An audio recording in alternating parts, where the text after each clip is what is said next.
우리 좌우 옆 사람 이렇게 한번 인사했으면 좋겠습니다. 환영하고 축복합니다. 환영하고 축복합니다. 환영하고 축복합니다. 제가 여기 주일 대예배 때 여기서 설교하는 게 얼마나 떨리겠습니까? 그렇죠? 부목사가. 그러니까 제가 항상 이쪽으로 들어가잖아요. 예배 때 들어가면 여기에 들어가면 뭐가 있냐면 거울이 하나가 있습니다. 거울을 보면서 이렇게 옷을 살짝 다듬고 이제 혼자 거울 보면서 외치는 거죠. 환영하고 축복한다. 너는 축복받는 자리에 서는 거야. 이렇게 여기서 혼자 외치고 이렇게 올라옵니다. 근데 그게 참 얼마나 큰 도움이 되고 저에게 힘이 되는지 모르겠습니다. 오늘 주님께서 여기 오신 모든 분들을 그렇게 환영하고 축복하는 줄로 믿습니다. 오늘 한 몸 한 복음이라는 제목으로 같이 말씀을 나눌 텐데요. 그렇습니다. 우리가 복음을 생각할 때는, 우리가 지난날 이 복음에 대해서 배워 오실 때는 나와 하나님과의 관계에 대해서 우리가 많이 묵상하고 그것을 놓고 신앙생활을 해 오셨을 것입니다. 저 역시도 그렇죠.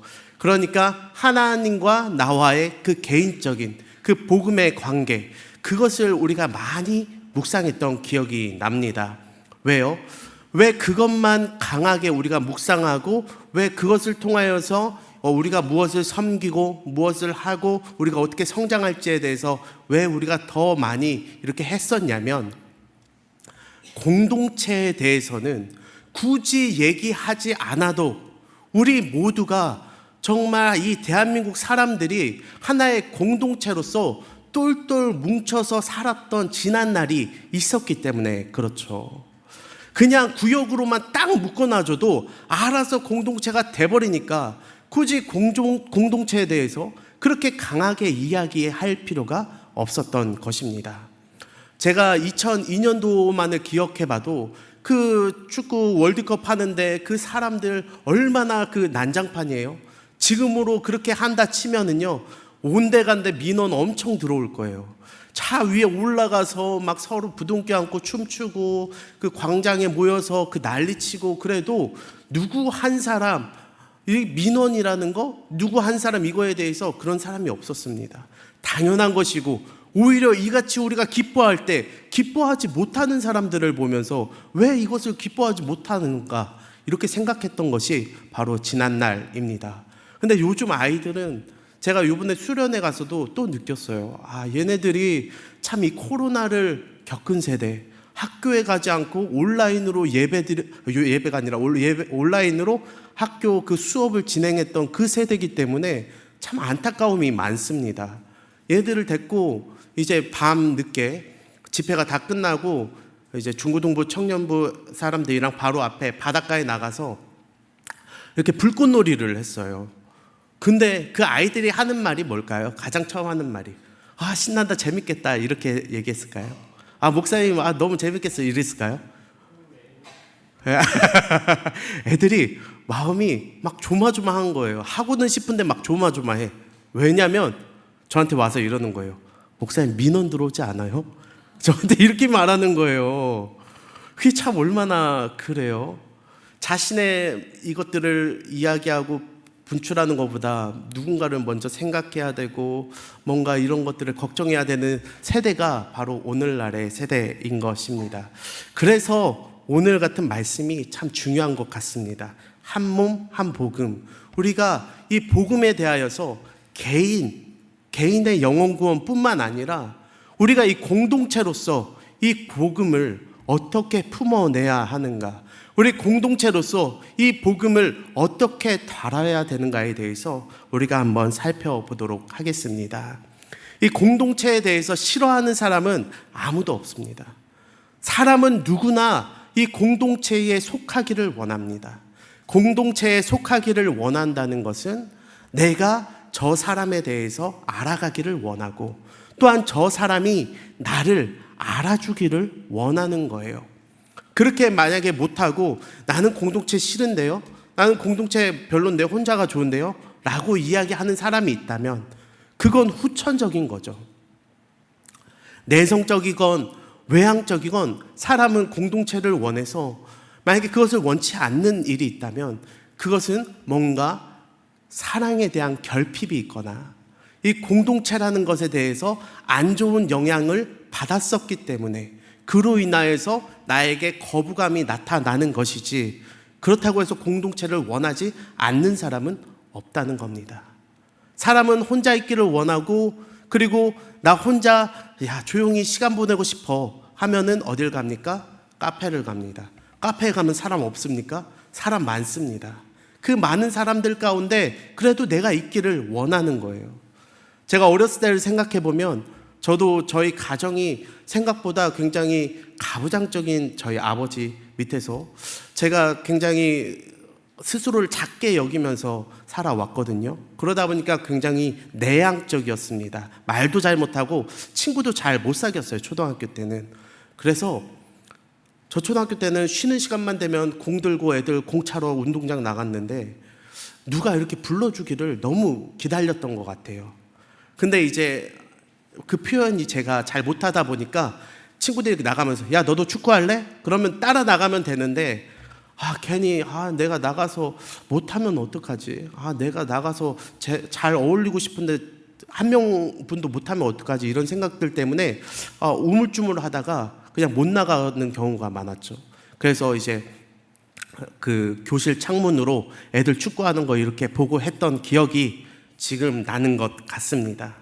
이처럼 사람은 누구나 공동체를 원하고 또한 공동체 가운데 속하기를 원하는 것입니다.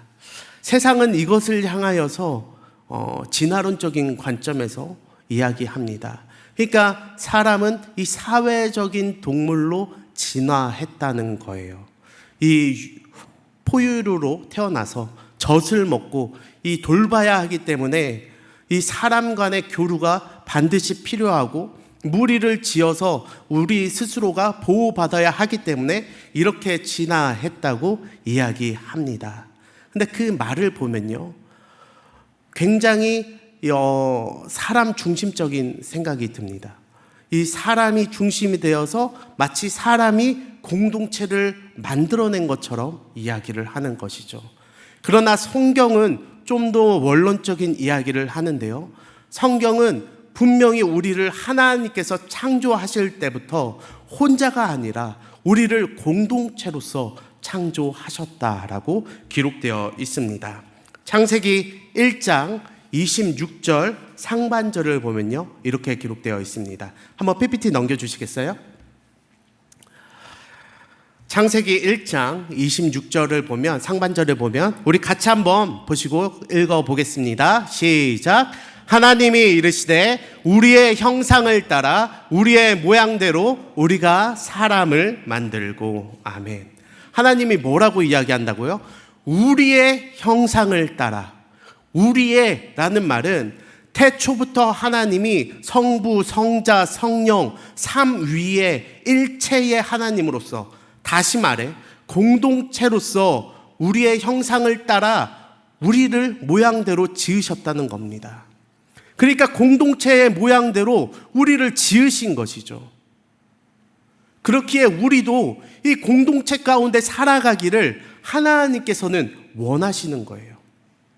아담을 지어놓고 아담 이거 남자 이거 문제 많네, 여자를 지어야겠다 해서 여자를 지은 것이 아닙니다. 애초에 하나님은 남자를 지으실 때부터 여자를 지으시려고 계획하셨어요. 그리고 그 여자를 지으시고 그것을 보시면서 좋았더라고 이야기하신 겁니다. 그리고 남자와 여자가 한 몸이 될 것이라고 이야기하는 것이죠. 애초에 이 둘은 하나로 지어진 것입니다. 근데 단순히 우리가 결혼할 때 이 본문을 많이 사용해서 그렇지 우리도 다르지 않습니다. 단순히 남자와 여자, 이성 간의 결혼만 그런 것이 아니라 우리와 하나님과의 그 관계 가운데에서, 또한 사람과 사람 간의 이 관계 가운데에서도 하나님은 이러한 공동체성이 드러나시기를 반드시 원하신다라는 것이죠. 그것을 위해서 창조하셨고 그렇게 살아가기를 원하십니다. 그럼에도 우리가 공동체로 살아가는 데 있어서 어떠한 마음이 듭니까? 좀 꺼려지는 마음이 드는 것이 사실입니다. 그리고 상처받기도 합니다. 그리고 공동체 안에 속하는 것이 부담스럽기도 합니다. 그 이유는 무엇일까요? 여러 가지 이유가 있을 수 있겠습니다. 저 사람의 문제, 저 공동체의 문제, 나랑 맞지 않는 문제, 이런저런 생각을 할 수 있겠지만 성경은 그것을 죄의 문제라고 이야기하고 있죠. 인간의 죄로 인해서, 그래서 하나가 되지 못하고 판단하게 된다고 이야기하는 것입니다. 하나님과 우리와의 관계도 그렇잖아요. 개인으로 봤을 때 우리 구원의 문제도 이 죄로 인하여서 그 막힌 담 때문에 하나님 앞에 나아가지 못하고 그 관계가 완전히 무너져가지고 하나님과의 문제가 생긴 것 아닙니까? 태초에 그 죄 역시도 그렇습니다. 그 죄의 죄명이 무엇입니까? 불신입니다. 믿지 못하는 것, 하나님보다 다른 누군가의 말을 더 믿은 것, 나를 꾀하려고 하는 그 뱀의 말을 더 믿었기에 내가 하나님처럼 될 줄로 알고 이 선악을 알게 하는 나무의 실과를 먹은 것이 죄가 되었지 않았습니까? 그 불신의 문제가 하나님과 우리와의 관계뿐만 아니라 사람과 사람 간의 관계에서도 나타난다는 것이죠. 그래서 아담과 하와가 자식을 낳았는데 그 자식들이 무엇을 합니까? 살인을 합니다. 형이 아우를 죽이는 그러한 일이 발생되어지는 것이죠. 다시 말해 공동체가 깨어지는 일이 생겨난 것입니다. 이것은 그들 개인의 문제라기보단 이 죄의 문제가 파생되어져 나온 것입니다. 하나님께서는 이것을 회복하기 위해서 우리를 위해 예수 그리스도를 허락하신 줄로 믿습니다. 그 예수님께서 십자가에 달려 죽으심으로 말미암아, 자신을 찢으심으로 말미암아 그 하나님과의 그 사랑을 확립하셨고, 그것을 통하여서 우리가 하나님 앞에 죄의 문제를 해결하시고 그 불신의 문제를 해결하시고 하나님을 믿을 수 있게, 하나님과 다시 관계할 수 있게 우리를 만드셨습니다. 그렇다는 것은 우리가 예수 그리스도를 믿는다는 건 하나님과의 관계뿐만 아니라 우리와 공동체와의 관계, 나와 이 사람과의 관계 역시도 하나님께서 회복하시기 위해서 예수님을 보내신 것이죠. 그래서 사람과 사람 간의 이 문제 역시도 우리는 복음으로 풀어내야 될 줄로 믿습니다. 요한일서 2장 9절에서 11절을 보면요, 이렇게 기록되어져 있습니다. 제가 읽어드리겠습니다. 빛 가운데 있다고 하면서 그 형제를 미워하는 자는 지금까지 어둠에 있는 자요, 그의 형제를 사랑하는 자는 빛 가운데 거하여 자기 속에 거리낌이 없으나 그의 형제를 미워하는 자는 어둠에 있고 또 어둠에 행하며 갈 곳을 알지 못하나니 이는 그 어둠이 그의 눈을 멀게 하였음이라. 아멘. 우리가 예수 그리스도를 믿고 그 예수 그리스도가 빛 가운데 거하며 우리가 구원을 받았다고 다 믿지 않습니까? 그렇다고 이야기하면서 그 형제를 미워하는 자는 뭐라고 이야기합니까? 어둠에 있는 자라고 이야기합니다. 내가 하나님을 사랑한다고 이야기하면서 누군가를 미워한다고 생각하는 것, 저 사람과 나는 결코 같이 지낼 수 없다고 생각하게 되는 것, 이것은 하나님께서 우리에게 복음을 주신 그 타당한 이유가 아니라는 것이죠. 이거는 죄의 문제에서부터 나타나는 것입니다.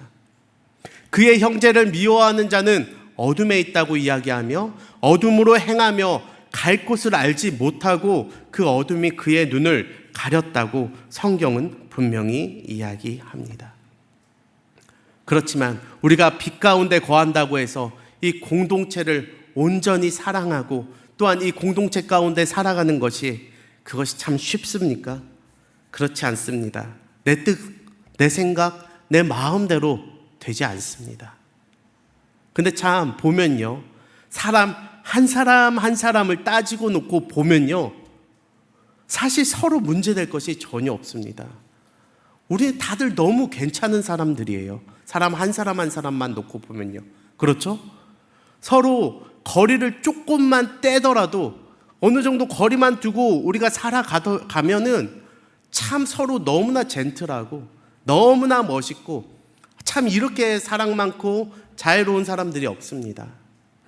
근데 그 사람들이 이상하게 가까워지기만 시작하면 이상하게 서로 하나가 되지 못하고 서로 사랑하지 못하는 일들이 일어나는 것이죠.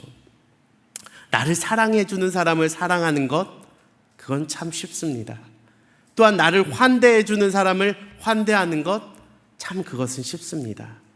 그러나 때로는 나에게 모진 말을 하거나 관계적으로나 뭔가 나에게 지적을 하거나 나에게 어려움을 주고 또한 이 관계에 내가 속하지 못하게 하는 사람이 있다면 이상하게 우리는 그 마음이 어려워지고 또한 더 이상 공동체로서 살아가고 싶어 하지 않습니다. 성경은 이것을 세상 사람들도 이렇게 산다고 이야기하죠. 사랑하는 사람들을 사랑하고 또한 나에게 환대하는 사람들을 환대하는 것, 그 모든 것들은 세상 사람들도 그렇게 한다고 이야기하는 것입니다. 이것은 좀 더 전문적인 말로 이야기하자면 공동체의 실용주의 또한 기능적인 공동체라고 이야기합니다.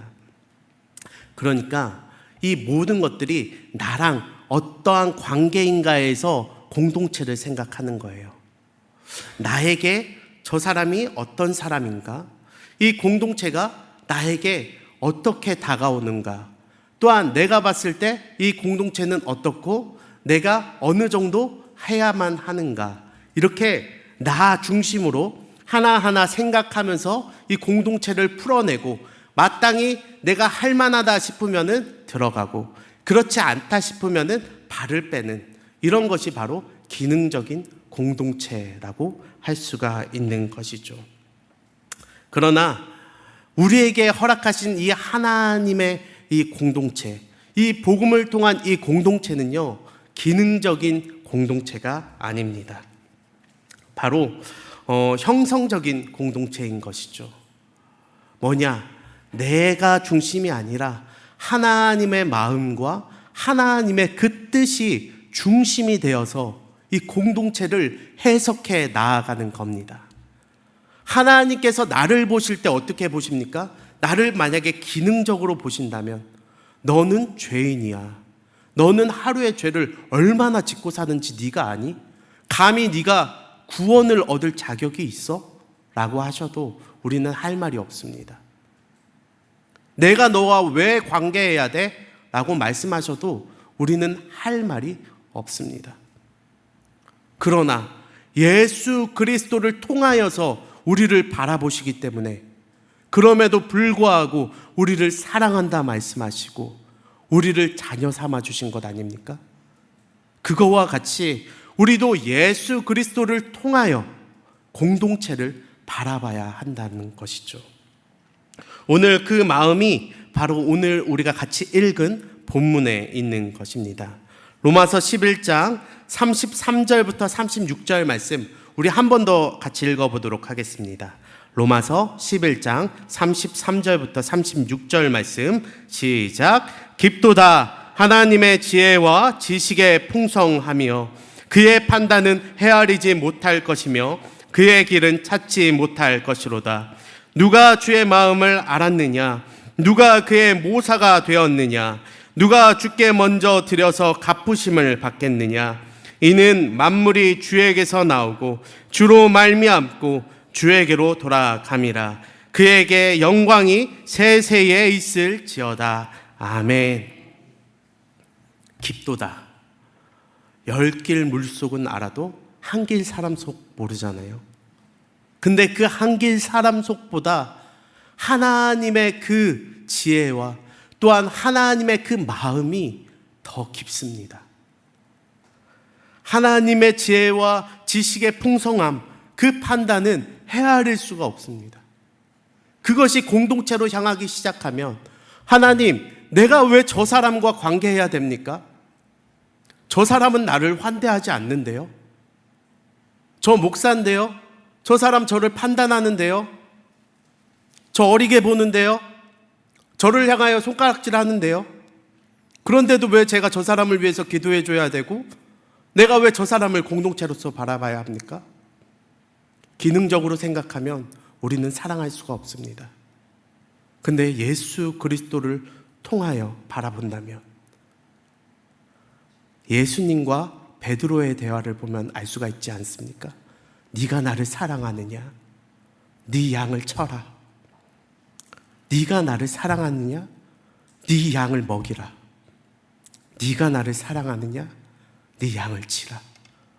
이것이 바로 예수 그리스도를 통하여서 공동체를 바라보는 방법인 것이죠. 관계를 너와 나 사이에서 찾는 것이 아니라 너와 나 사이에 역사하시고 우리를 위하여 죽으신 그 예수 그리스도를 통하여 찾아가는 것입니다. 그것이 바로 한 몸, 한 복음을 향한 하나님의 뜻인 것이죠. 그렇게 시작하면은 결국 무엇이 변합니까? 저 공동체가 변합니까? 저 공동체가 나를 받아줄 만한 공동체로 변하여서 저 공동체가 예수님의 마음으로 나를 무조건 용납해주고 사랑해줍니까? 그러지 않습니다. 결국 이러한 공동체가 되기 시작하면 변하는 건 나 자신입니다. 그 예수 그리스도를 통하여서 그 사람들을 바라볼 때에 내가 변하는 겁니다. 사랑하지 못했던 사람들을 사랑하고 서로 연결되지 못했던 사람들을 연결시켜 가고 그것이 한 몸이 되어서 예수 그리스도의 그 육체가 되고 그리스도의 몸된 교회가 되어서 예수님께서 신랑 되실 때에 우리를 신부라고 부르시는 그 교회가 되어가는 것, 그것이 복음을 통한 공동체인 것입니다. 저는 늘 교회를 제가 교회를 많이 섬기지는 않았지만 제가 목사가 되고 또한 제가 사역을 시작하면서 몇 교회를 지나쳐 왔지만 늘 헤어질 때는 눈물 없이는 헤어지지 못했습니다. 왜냐하면 너무나 제가 깊게 관여하다 보니까 또한 그 사람들도 너무나 깊게 관여하다 보니까 갈 사람으로 생각하는 게 아니라 진짜 그렇게 깊게 사랑하다 보니까 헤어질 때 되면 이게 눈물 없이는 이게 헤어지지 못하겠더라고요. 근데 저와의 관계만 그렇습니까? 성도와 성도와의 관계도 그래야죠. 성도 한 사람이 나가는데 저 사람 이제 교회 안 나온대, 이걸로 끝난다면 정말 우리 안에 사랑이 있는지 돌아볼 필요가 있습니다. 저 역시도 그렇습니다. 성도 한 사람을 대할 때에 자꾸만 편향된 마음으로 사람을 대하거나 또한 들리는 소리로 사람을 판단하거나 예수 그리스도의 마음과 눈으로 품어주지 못하고 그 사람을 대한다면 그것은 바른 교회의 모습과 예수 그리스도의 그 죽으심이 의미가 없는 그러한 모습일 것입니다. 베드로전서 4장 8절에서 이렇게 이야기합니다. 무엇보다도 뜨겁게 서로 사랑할지니 사랑은 허다한 죄를 덮느니라. 아멘. 여러분들이 생각하는 가장 큰 사랑은 무엇입니까? 이 땅 가운데 우리가 하는 사랑 중에서 가장 큰 사랑, 모르긴 몰라도 자식을 향한 부모의 사랑이지 않겠습니까? 자식의 죄가, 자식의 문제가 있다고 자식 포기하는 부모 있습니까? 오히려 자식이 어떠한 죄가 있더라도 그 죄를 덮어주고 만약에 자식을 대신해서 내가 그 죄의 대가를 받아야 된다면 받는 사람들이 부모이지 않겠습니까? 그 사랑이 하나님과 우리와의 사랑이고 또한 그 사랑이 사람과 사람, 공동체 간의 사랑인 줄로 믿습니다. 형제를 사랑할 때 그 마음이 향하는 것이 바로 주님께서 기뻐하시는 것입니다. 그렇게 예수님께서 뭐라고 합니까? 그 마음 가운데 형제를 미워하는 마음만 있어도 너는 살인하는 거야 라고 이야기하지 않습니까? 하나님은 우리에게 귀한 계명을 허락하실 때, 예수 그리스도께서 새 계명을 허락하실 때 하나님과 우리의 관계에 대해서만 이야기하지 않으셨습니다. 하나님을 사랑하고 내 이웃을, 내 형제를 내 몸과 같이 사랑하는 것, 그것이 반드시 동반되어야 하는 줄로 믿습니다.